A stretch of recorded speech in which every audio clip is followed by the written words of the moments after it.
Do you feel controlled by an algorithm or like a lot of them? I was just looking at my Netflix feed, looking at my Apple Music feed, and it's like these algorithms are saying, well, you like Miles Davis, so we're going to give you more of Miles Davis. And this is probably the biggest lesson I've learned in my pursuit of diamond status as an Uber driver. Hi, my name is Levi Spires. This is the Tip You in the App Daily Drive podcast. Today's Daily Drive podcast is brought to you by the Gig You app. If you're not an Uber driver, but you do gig work, just think of like Diamond as the highest tier.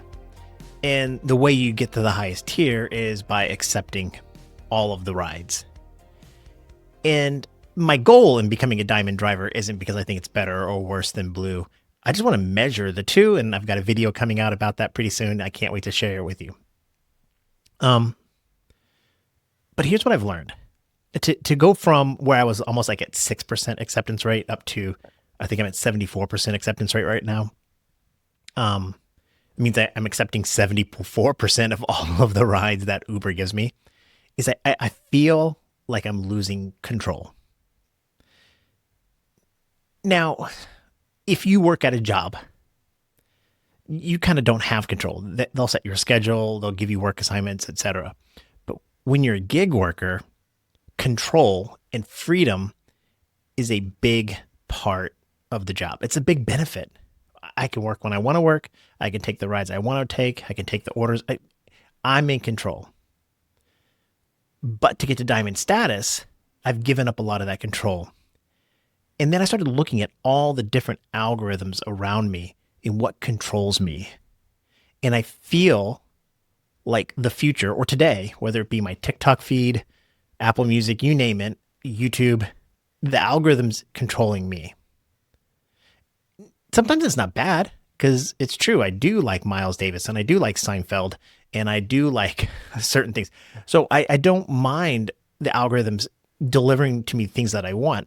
But sometimes there are algorithms designed to give you things that they want to give you, not necessarily what you want. And I think that's the way it feels with being or pursuing the Uber diamond status. What I've learned so far, and I'll give you a detailed analysis with all the numbers when I do the analysis, but so far, getting back up to diamond status, I feel like I'm just taking a lot more, not necessarily just crap rides that don't pay me a lot, but rides I never would have taken. And sometimes there's an adventure to it. Like if Apple Music delivers to me a song I've never heard before, I'm like, well, okay, I might like that. And sometimes Uber is giving me rides where I was like, wow, okay. I didn't hate that. I'll give you an example. I did not Amazon, I say it all the time, a Walmart delivery. I've done a few of those, so it's not unfamiliar to me. But I saw it was a threefer. So it was 3 Amazon or Walmart deliveries in one order, which means if I declined it, I'm declining 3 rides and it's going to drop my acceptance rate. And I got to get my acceptance rate up. So I had to take this ride. But the third delivery was like 20 miles outside of any city, out in the middle of farm country.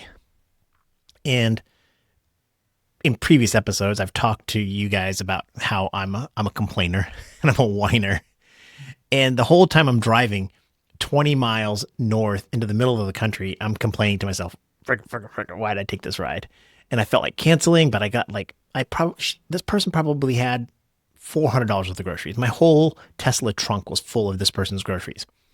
But I pull up, she was standing right there, and she helped me unload it. We had a great conversation, and she was really nice. It was like 9 or 10 o'clock at night. She was really late. She'd been waiting on this order for the longest time. She had to stay up waiting for it. And she said, you're one of the nicest delivery drivers. Every time I get a delivery driver out here, they complain, and you've been really nice about it. And I thought about previous podcasts where I was talking about I complain a lot. So it made me feel good. And she said, I'm going to make it worth your while.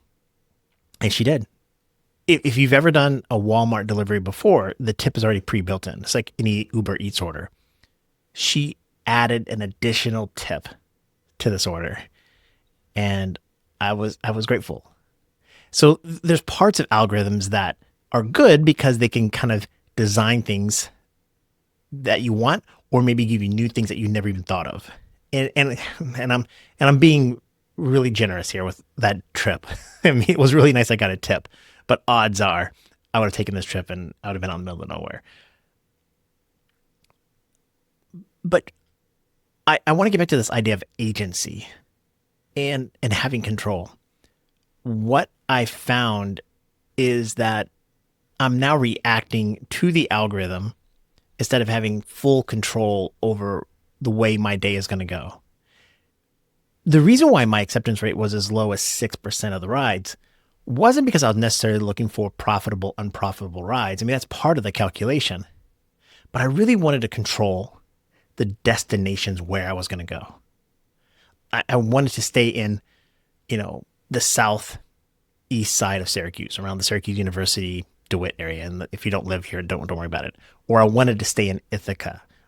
Or I don't want to take Uber Eats orders from McDonald's. There's a McDonald's that's just horrible. I'm sure they're nice people there, but they just never have the order ready, and I hate standing there waiting. So that's the control that I'm looking for. And what does the Uber algorithm really reward? Obedience. And that kind of takes the soul out of being a gig worker. Regardless whether Diamond or Blue pays me more, losing agency and having to be obedient to the algorithm, take whatever they give me so I can get that acceptance rate up, I feel like I lost something. I honestly, the last 2.5 weeks, 3 weeks, trying to accept all these rides to get my acceptance rate really high, I've started to not enjoy Uber driving. I feel like I'm just like a robot. Just give me a ride, give me a ride, give me a ride, and going wherever they tell me. And sometimes it pays off, but most of the times it didn't. And it's just been frustrating. And I've been obedient to not a boss or to even a customer or what, to an algorithm, something that's not even, it's real, but it's not human. And there's something, it's hard to describe, but it loses that soul.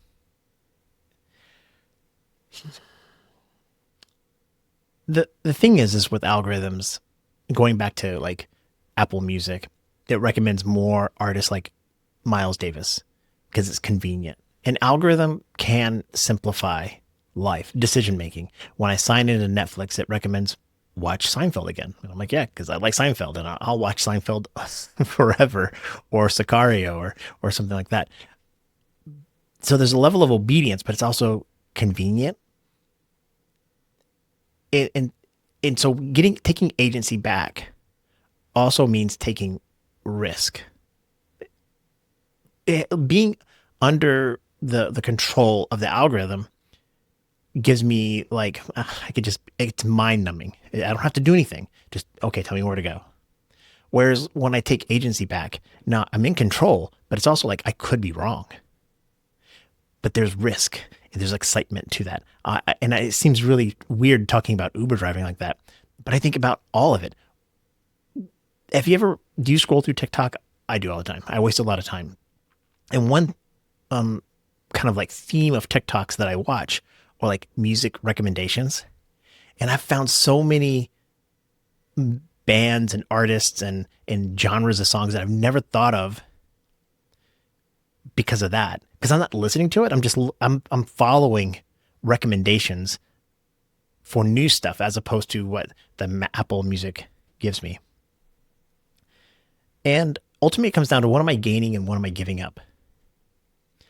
Life for humans was never meant to be controlled by an optimized algorithm, trying to efficiently give you everything exactly the way you want it when you want it. I've been doing a lot of Uber Eats lately. And one thing that's interesting to me about Uber Eats is I don't order it. I don't order DoorDash. I eat all my meals for the most part at home. My wife cooks it. It's great.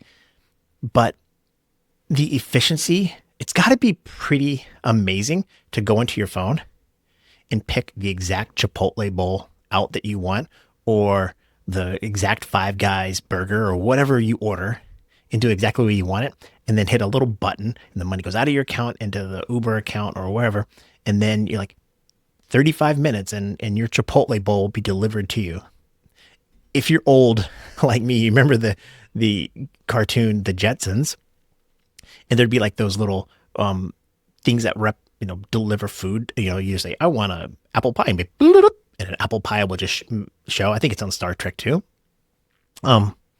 That's what I'm saying. It's like this, but there's an adventure to some extent of like not being able to just go, I just want an apple pie, or because I don't think there's agency in that. It feels like an algorithm just saying, you like apple pie, so we're going to recommend blueberry to you. We're going to continue to recommend pies, but they never recommended maybe, I don't know, ice cream. It's a fine balance is all I'm getting at. And I'm doing a little bit of self-discovery as I'm pursuing a higher level of diamond status to give you a report. What's better, blue or diamond? What's better? And being controlled by the algorithm, I've lost a little something. And remember, my goal for this year was to have more fun. And I think just turning the app on, whether I make more money or not, and just having it control me, it's lost a little something. So regardless whether diamond or blue makes more or less, whatever, control, agency. What matters to you?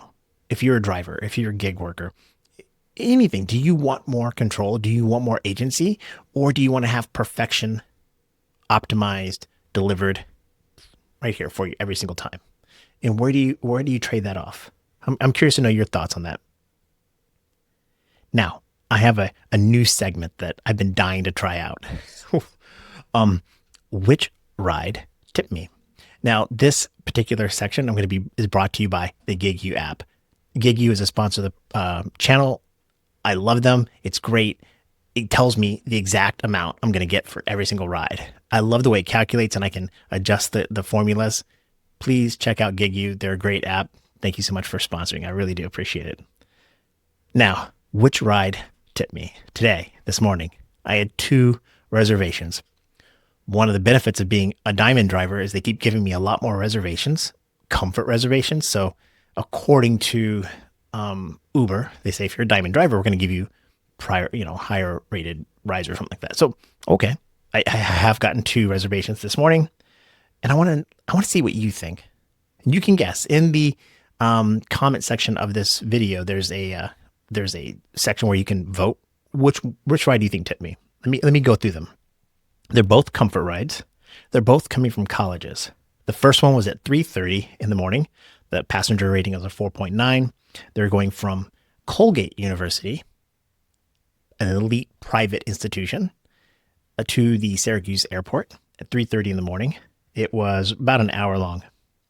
The next ride was at 5:45 in the morning from Mooresville. It's like a community college, SUNY, a state of New York community college, kind of near the same area actually. But the passenger rating was a 4.72.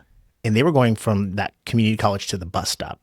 So private school to the airport, community college to the bus stop. 4.72 versus a 4.9. Both comfort rides though. Here's how the rides went. The early morning ride, person was super quiet. Got in the car, super quiet, pleasant, dropped them off at the airport. The next ride though, the person was a talker. Really nice. Made me wait a little bit, about 2 or 3 minutes, but it was a reservation, so I wasn't too worried about that. Got in the car, had a pleasant conversation. Just a good, nice person. Now, the non-talker was nice too, but it was just really early in the morning. I want to know from you, who you think tipped? If you want to take a guess, tell me how much you think they tipped. Because only one of them tipped. One of them didn't, and one of them did. You can guess down in the comments. And also, I'll tell you at the end of this podcast if you want to stick around for it. To your questions. Neil says, good afternoon, Levi. Happy Easter. Happy Easter to you too. Says, I had a question come up and I wanted to ask you, what is an acceptable dollar per mile on Uber rides and dollar per mile on Uber Eats on your area that would satisfy you, considered good pay and good day for you? I'll be moving from Atlanta to Tallahassee. And while I'm transitioning, I might have start a new job and kind of went on from there. Okay. Okay. He wants to make $35 to $40 an hour on Uber Eats. That's what he said. And he's been using Maestro. Okay.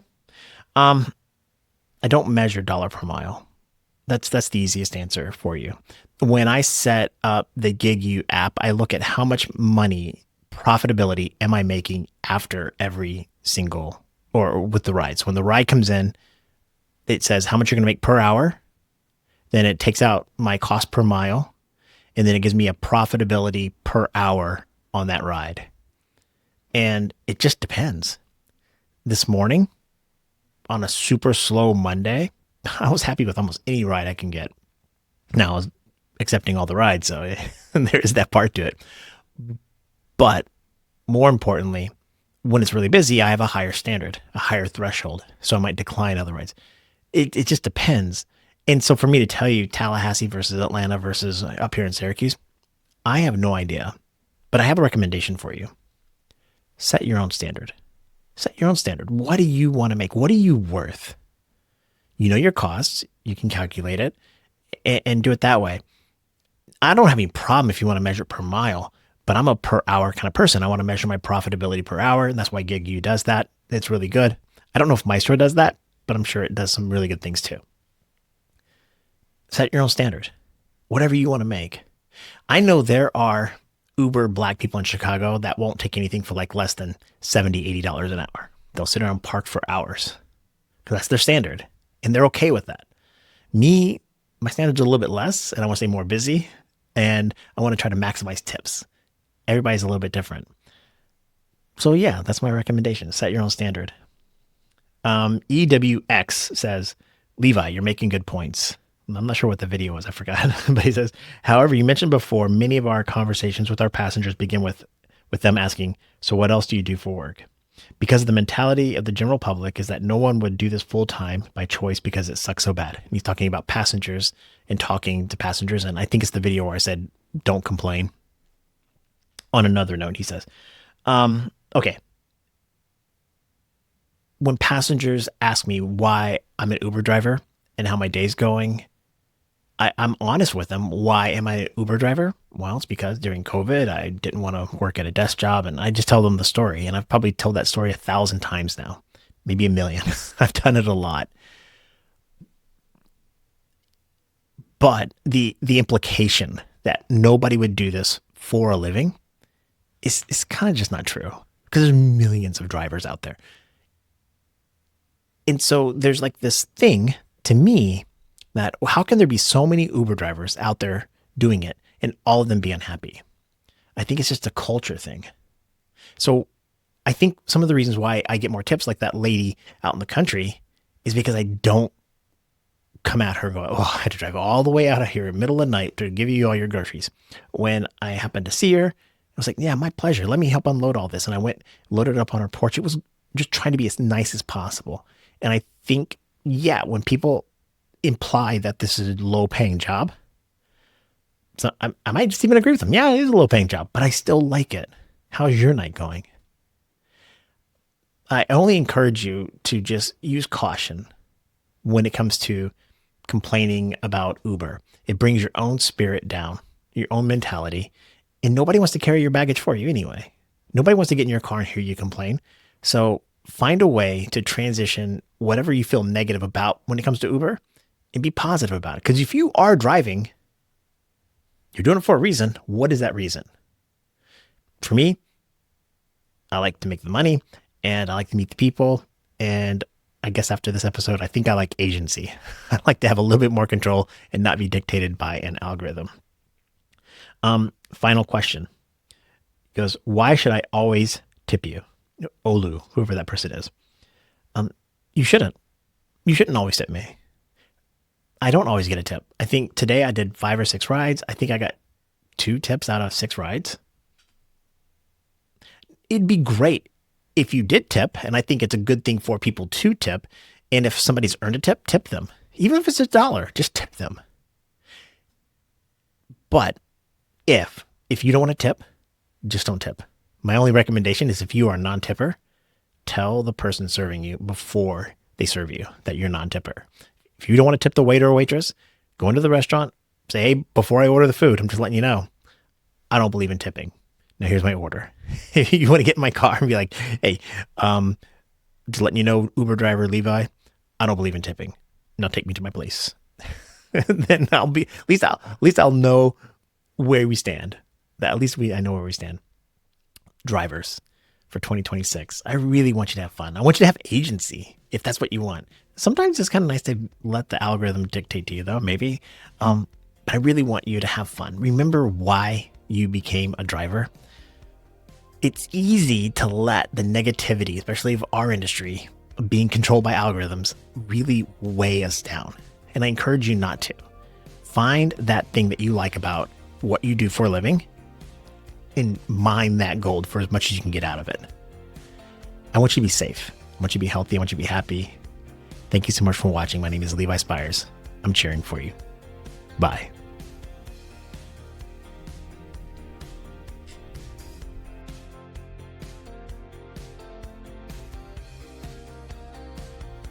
I forgot to tell you guys, this ride tipped. It was the 3:30 in the morning ride, the quiet ride. There you go. Bye.